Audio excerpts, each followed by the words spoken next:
नमस्कार दोस्तों। आज हम एक महत्वपूर्ण विषय पर चर्चा करेंगे, साथ साथ वो सारी बात डिस्कस करेंगे जो यूपीएससी लेवल पर किसी के बारे में पूछी जा सकती है और क्या क्या हो सकता है उस विषय के बारे में। मित्रों, आज 3 जनवरी है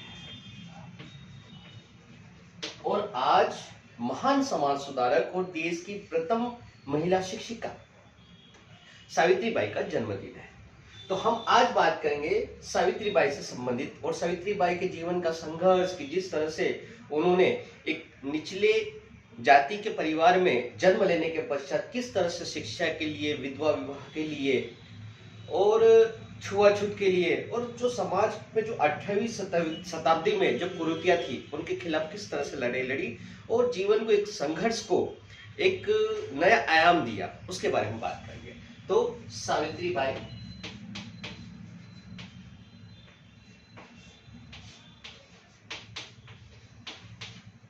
फुले। सावित्रीबाई फुले, वैसे तो आप सारे लोग परिचित हो सावित्रीबाई के नाम से। सतारा जिले का एक गांव है नया गांव। सतारा महाराष्ट्र में ना, सतारा जिले का गांव है कौन सा? नया गांव।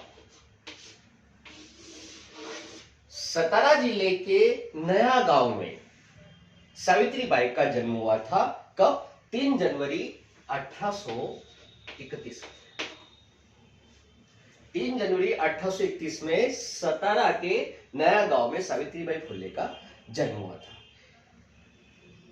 यदि माता पिता की बात करें तो इनकी माता का नाम लक्ष्मीबाई था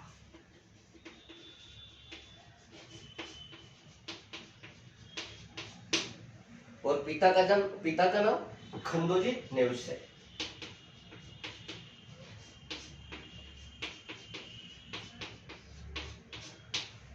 3 जनवरी 1831 को महाराष्ट्र के सतारा जिले के नया गांव में सावित्रीबाई फुले का जन्म हुआ था।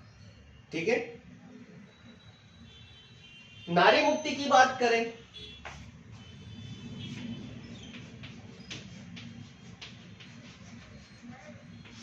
नारी शिक्षा की बात करें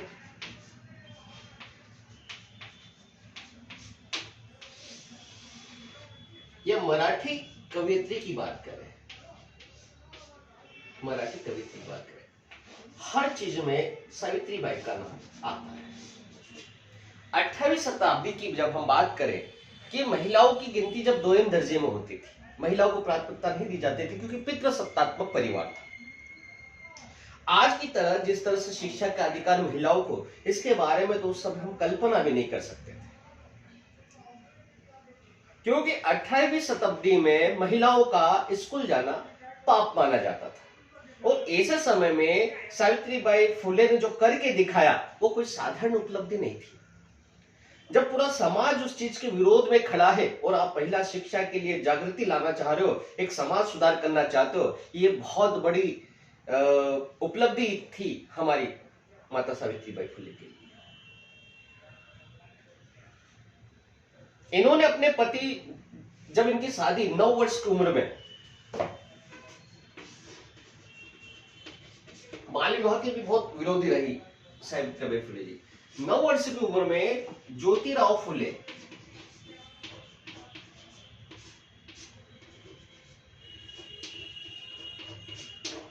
जी के साथ में इनका विवाह हो गया था। ठीक है।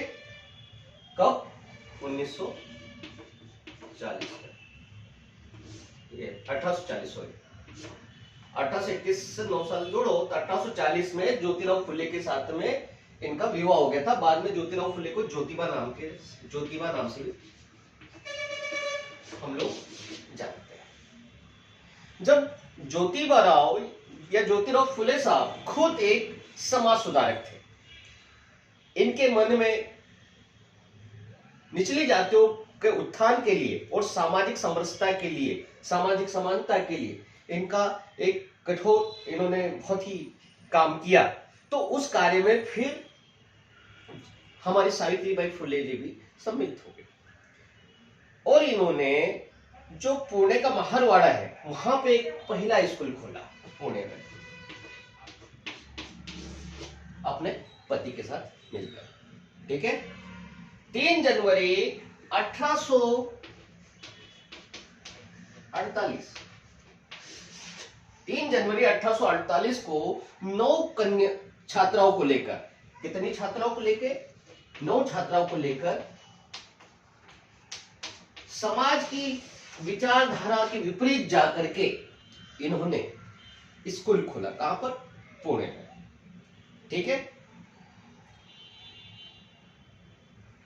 उस समय लगभग 1848 में एक महिला को बालिका विद्यालय चलाना, उसका प्रिंसिपल होना बहुत ही कल्पना से परे था और बहुत ही मुश्किल था, क्योंकि लड़कियों की शिक्षा पर उस समय पूर्णतः पाबंदी थी।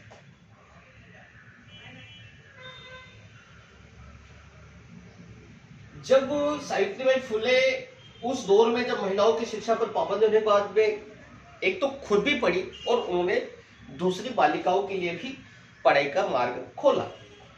लोग जब वो जाते थे, जब कक्षा में पढ़ाने, स्कूल पढ़ाने जाते थे, तो लोग उनके ऊपर पत्थर मारते थे, कीचड़ मारते थे, गोबर फेंक के मारते थे, यहाँ तक कि लिखा गया है, कहा गया है कि विष्टा भी फेंक करके मारते थे।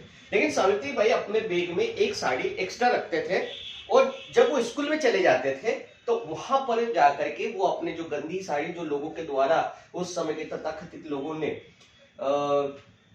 उनके ऊपर जब ऐसा करते थे तो उसकी साड़ी को बदल करके वो जब कक्षा में जाने के बाद में अपनी नई साड़ी के साथ में कक्षा में पढ़ाते थे। मतलब बहुत सारी दुविधाओं के बाद में, संकटों के बाद भी वहां पर उन्होंने पुणे में पहला बालिका विद्यालय खोला और पूरे देश में एक नई पहल की शुरुआत की। इस तरह से जो महिला शिक्षा की, मैं तो बोलूं महिला शिक्षा के लिए उसकी जनक बोल सकते हैं अपन सावित्रीबाई फुले को। छुआछूत हो, महिला शिक्षा की बात हो, बाल विवाह की बात हो या विधवा विवाह की बात हो, इस सारी कुरीतियां जो आजादी की, भारत की आजादी से पहले थी, उनके खिलाफ दोनों पति पत्नियों ने, दोनों दंपतियों ने, फुले दंपतियों ने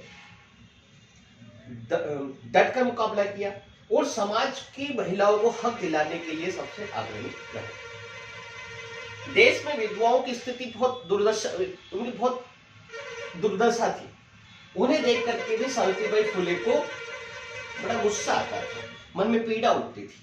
उनके लिए भी उन्होंने एक महिला सुधार गृह का निर्माण किया, जो कि 1864 में शायद महिला सुधार गृह का शुरुआत की थी। इस कदम को उठाने के पीछे उनका एक विस्तृत दायरा था, विचारधारा थी, लेकिन इसका भी बहुत ही व्यापक विरोध उन्हें झेलना पड़ा।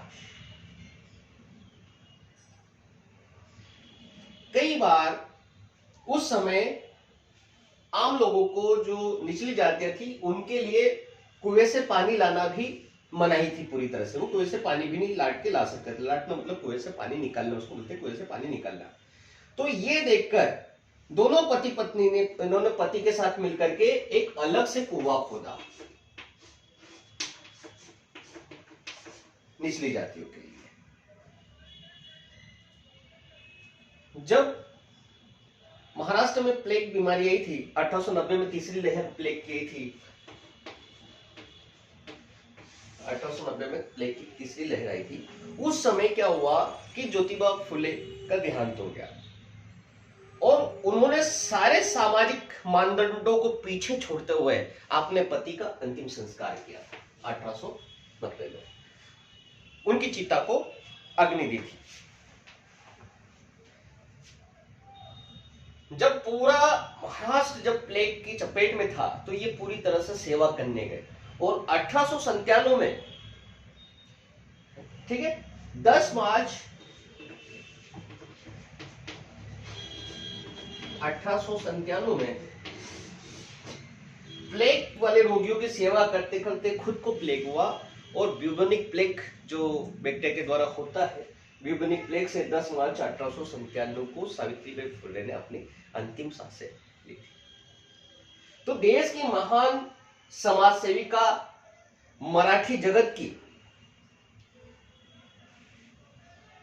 महत्वपूर्ण कवयित्री और नारी मुक्ति नारी शिक्षा की एक अग्रणी नारी, जिनकी 10 मार्च 1897 को मृत्यु। शादी ये होने के बाद में, पूरा संघर्ष होने के बाद में, इनके कुछ काव्य पर भी कभी कभार प्रश्न आ सकते हैं कि जो इनका काव्य फुले था, एक काव्य है मराठी में जो रचना है, मैं मुख्य मुख्य बता देता हूं कि काव्य फुले,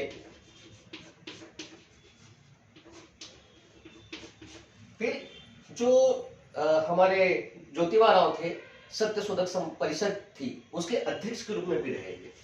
तो सत्य शोधक परिषद के जब अध्यक्ष थे ये, तब इनके जो भाषण थे और इन्होंने जो ज्योतिबा को जो पत्र लिखे थे, उनका संकलन भी है, बहुत ही अच्छा है। 52 काशी सुबोध रत्नाकर, 52 काशी सुबोध रत्नाकर, इतना सफिशिएंट है। 52 काशी सुबोध रत्नाकर।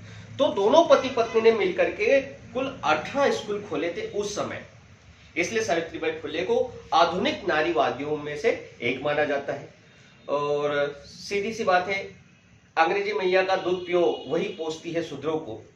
जिस तरह से महाराष्ट्र के सतारा में, महाराष्ट्र में, पूरे देश में इनके नाम का आज एक बिगुल बज रहा है, और आज 3 जनवरी भी है, तो आज हम माता सावित्रीबाई फुले को नमन भी करते हैं। और समाज की जो महिला शिक्षा के प्रति जिस तरह से उन्होंने बालिकाओं को शिक्षित करने के लिए समाज का करोड़ लोग झेलते हुए, कि कभी तो ऐसा भी हुआ कि ठेकेदारों ने पत्थर तक बरसाए उनके ऊपर, और एक संघर्ष करके आज महिला शिक्षा की आधुनिक युग में एक नींव रखी, उसके लिए भी हम उन्हें स्मरण करते हैं और उन्हें कोटि कोटि नमन करते हैं। जितना भी था, इससे बाहर सावित्रीबाई के बारे में प्रश्न मुझे नहीं लगता कहीं जाएगा। तो ये छोटी सी हमारी क्लास है, और सावित्रीबाई फुले को हमारी तरफ से नमन भी। हाँ, एक चीज और है, पुणे में इन्होंने नेटिव फीमेल स्कूल और the society for the education of Mahar, ये 2 एजुकेशन ट्रस्ट भी खोले थे। कौन सा? नेटिव फीमेल स्कूल और the society for the education of Mahar. ठीक है, ओके, थैंक यू।